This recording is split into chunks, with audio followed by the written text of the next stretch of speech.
आषाढ संपला अमावस्या दिव्यांची आली, श्रावण महिन्याची सर्व सण योजून गेली। धुतले ग मी दिवे रास मांडली दिव्यांची, दिव्यांच्या नैवेद्याला खीर करते रव्याची।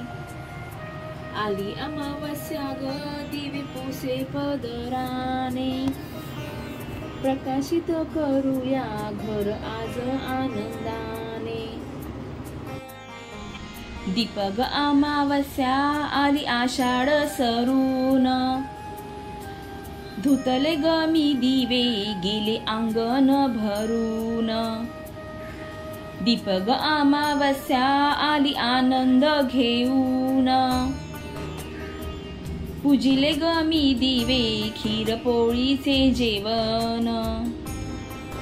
दीपक अमावस्या आज आनंदी माझं मन, पुढे आला ग श्रावण एका मागोमाग सण।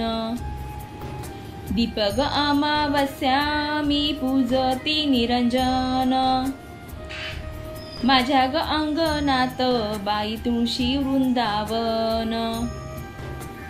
दीपक अमावस्या बाई मी मांडली समयी, माझ्या ग मंदिरात विठोबा रखुमाई। दीपक अमावस्या बाई मी लावली फुलवात, जेजुरीचा खंडेराया ग माझ्या देवाऱ्यात। झाला ग चारी सांजा मी लावती निरंजन, माझ्या ग अंगणी बाई तुळशी वृंदावन।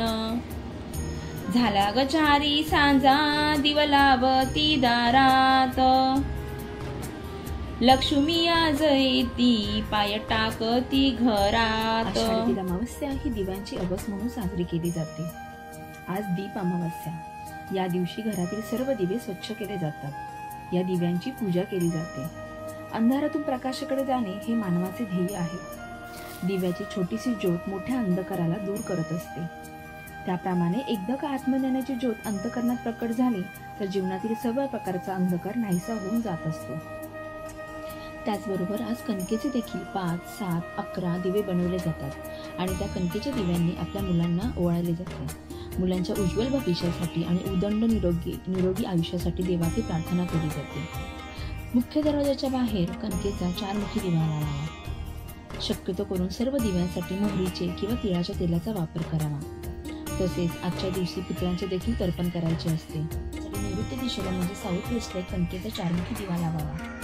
आजपासून आपले जे पितर असतात ते पितर लोकातून आपल्याकडे परत येण्याचा प्रवास करत असतात। ओम पितृदेवताय नमः असं म्हणत पितरांना नमस्कार करावा। आज गुरुपुष्यामृत म्हणून एका लाल कापडामध्ये 11 किंवा 21 अखंड तांदूळ घेऊन त्यामध्ये साधे किंवा चांदीचे नाणे घेऊन त्याची पोटली करावी व त्या पोटलीची आपल्या देवाऱ्यात पूजा करावी व नंतर जिथे आपण पैसे ठेवतो तिथे ती पोटली ठेवावी। शक्य असेल तर 11 वेळा किंवा 21 वेळा श्रीसुक्त म्हणावे। शक्य नसेल तर अगदी 1 वेळा म्हटले तरी चालेल। आता माझ्याकडे लहान बाळ असल्या कारणाने मी एकदाच म्हटले, त्यामुळे लक्ष्मी प्रसन्न होऊन आपल्याला धनधान्यादी लाभ होतो। तुम्हा सर्वांना श्रावण महिन्याच्या खूप खूप शुभेच्छा।